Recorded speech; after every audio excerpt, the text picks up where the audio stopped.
आगे बढ़ते हैं। लखीमपुर खीरी के मशहूर तिकोनिया केस में चार्जशीट तैयार कर ली गई है।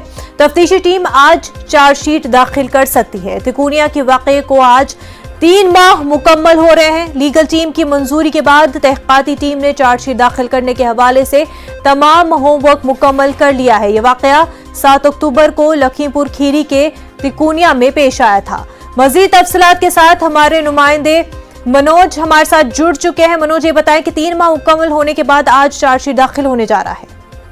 बिल्कुल, लखीमपुर खीरी के तिकोनिया में एक प्रदर्शन के दौरान हिंसा हुई थी, जिसमें 4 किसान समेत एक पत्रकार और 8 लोगों की मौत हुई थी, जिसमें दोनों पक्षों से तहरीर मुकदमा दर्ज कराया गया था। 219 जो किसानों की तरफ से कराया गया था और मुकदमा संख्या 220 जो बीजेपी कार्यकर्ताओं की तरफ से कराया गया था। आज 3 महीने बाद उसमें संभवतः आज SIT चार्जशीट दाखिल कर सकती है।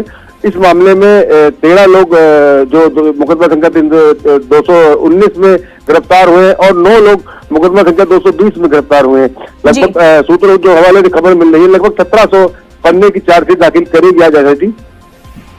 जी बिल्कुल मनोज, बेहद शुक्रिया तमाम तर तफसीलात के लिए।